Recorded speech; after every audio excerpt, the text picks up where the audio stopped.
নমস্কার। ঠাকুর শ্রী রামকৃষ্ণ পরমহংসদেব এবং মা শারদার চরণে আমার সশ্রদ্ধ প্রণাম জানিয়ে ভিডিওটা শুরু করছি। আমরা সবসময় শরীর নিয়ে ব্যস্ত থাকি। শরীর যদি এদিক থেকে একটু ওদিক হয়ে খারাপ হয়, তাহলে কিন্তু আমরা কিভাবে সেই শরীরটাকে ভালো করব তার জন্য চেষ্টা করি। কিন্তু মনের কথা আমরা কজন ভাবি বলুন তো? এই মন কিন্তু ভীষণ গুরুত্বপূর্ণ একটা জিনিস এবং বড় অদ্ভুত জিনিস। মন ঠিকঠাক না থাকলে কোনো কিছুই ঠিক থাকে না, শরীরও ঠিক থাকে না। নিজের মনের রিমোট কন্ট্রোল যদি নিজের হাতে না থাকে, নিজের মনের কন্ট্রোল পাওয়ারটা যদি অন্য কোথাও থাকে, তাহলে কিন্তু জীবনটা এলোমেলো হতে বাধ্য। মানুষ চেষ্টা করলে কি না পারে, চেষ্টা করতে হবে, অনেস্ট থাকতে হবে, মনকে শক্তিশালী করতে হবে, সংযমী করতে হবে, তবেই শান্তিতে জীবন কাটানো সম্ভব হবে। চেষ্টা করলে অসম্ভবকেও আপনি সম্ভব করে তুলতে পারেন। একবার একটা জঙ্গলে আগুন লেগেছে, জঙ্গল দাউ দাউ করে জ্বলছে। জঙ্গলের জীব জন্তু পশু পাখিরা প্রাণ ভয়ে পালিয়ে যাচ্ছে, কেউ কেউ দূর থেকে আবার দেখছে। হঠাৎ দেখা গেল একটা ছোট্ট পাখি দূরের একটা জলাশয় থেকে জল এনে আগুনের মধ্যে দিয়ে আবার উড়ে যাচ্ছে, আবার ঠোঁটে করে জল এনে আগুনের মধ্যে দিচ্ছে। এই দৃশ্য দেখে একটা বড় পাখি ছোট পাখিটাকে খুব ব্যঙ্গ করলো। বলল, তোর ওই 2-1 ফোঁটা ঠোঁটের জলে কি আগুন নিভবে? কি হবে ওই 2-1 ফোঁটা জলে? ছোট পাখিটি তখন বলল, জঙ্গল আমাকে এতদিন থাকতে দিয়েছে, আমি তার বিপদে পালিয়ে যেতে চাই না, আবার দূর থেকে মজা দেখতেও চাই না। আমি চেয়েছি আগুন নেভাতে। আগুন নিয়ে আলোচনা বা সমালোচনা না করে, দূর থেকে মজা না দেখে, জঙ্গলের সমব্যথী হলে আমি নিজের কাছে পরিষ্কার থাকতে পারব। আমি আগুন নেভাবার পক্ষে ছিলাম। এটাই আমার সংস্কার, এটাই আমার মানসিকতা। কে কি করছে, ভুল করছে না ঠিক করছে, সেটা আমার চিন্তা বা ভাবনার বিষয় নয়।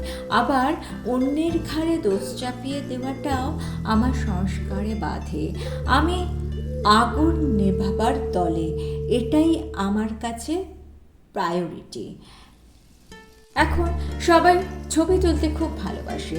সকালে ঘুম থেকে ওঠা থেকে শুরু করে রাতে ঘুমোতে যাওয়ার আগে পর্যন্ত শুধু ফটোশ্যুট আর ফটোশ্যুট। ধরুন আপনি অনেকের সাথে এক জায়গায় মিলিত হয়েছেন, তারপরে সকলে মিলে ছবি তুলছেন। এবার আপনি কি করবেন বলুন তো? প্রথমে ছবিটি যখন আপনি দেখবেন, তখন প্রথমে কি করবেন বলুন তো? প্রথমে বাকিরা কে কেমন বসে আছে, কাকে কেমন দেখতে লাগছে, সেটা কিন্তু আপনি দেখবেন না, সেটা পরে দেখবেন। প্রথমেই দেখবেন আপনার ছবিটা কেমন হয়েছে, আপনাকে কেমন লাগছে।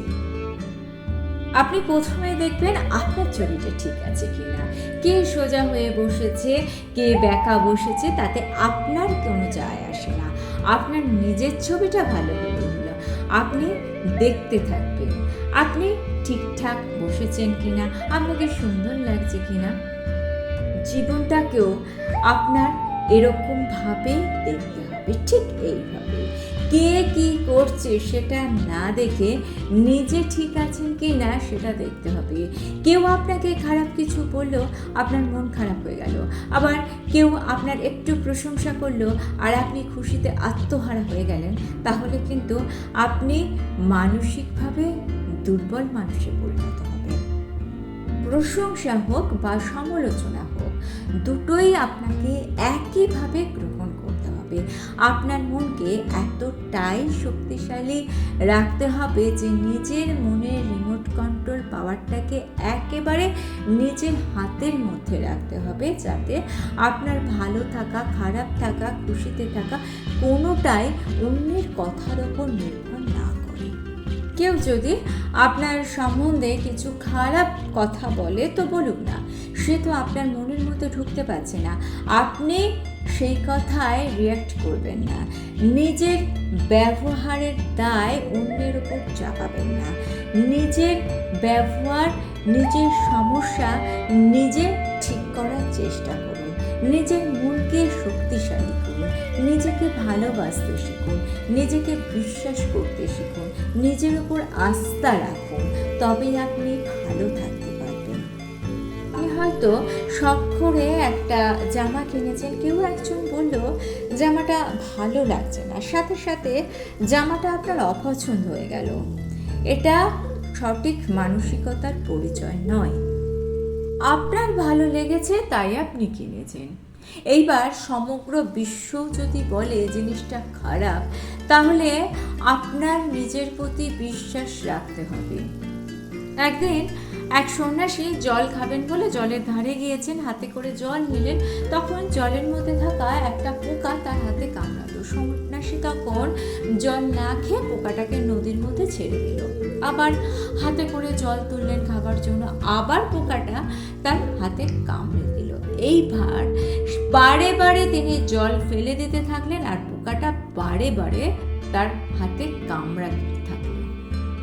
সন্ন্যাসীর শিষ্য দাঁড়িয়ে দাঁড়িয়ে ঘটনাটা দেখছিলেন। তখন তিনি বললেন, শিষ্য গুরুদেবকে বললেন যে গুরুদেব, পোকাটা বারবার আপনাকে কামড়াচ্ছে, তা সত্ত্বেও আপনি কেন ওকে বারবার ছেড়ে দিচ্ছেন?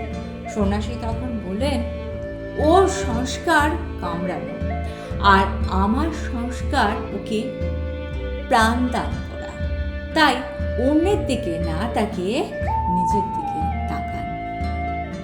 এ জগতে কারোর কাছে কোনো প্রত্যাশা করবেন না। আপনি সকলকে সম্মান দিন, ভালোবাসুন, ভালো থাকুন। কারোর ওপর রাগ করবেন না, কারোর ওপর রাগ দেখাবেন না। কারণ কি বলুন তো?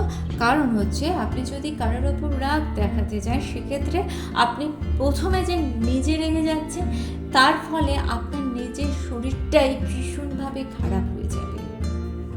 তো রাগকে অ্যাভয়েড করতে হবে। প্রতিদিন সকালে ঘুম থেকে উঠে ফ্রেশ মনে সংকল্প করুন। বলুন, আমি শক্তিশালী আত্মা, আমি শান্ত স্থির আত্মা, আমি আনন্দ খুশিতে থাকা একটি আত্মা। সকলে আমাকে গ্রহণ করবে, আমিও সকলকে আনন্দের সাথে গ্রহণ করব।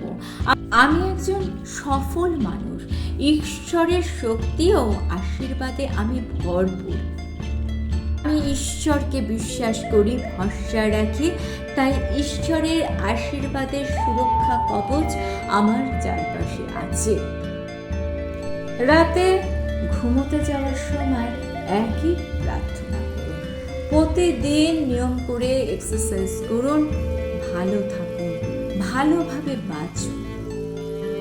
সফল মানুষদের জীবনীমূলক বইগুলো পড়ুন।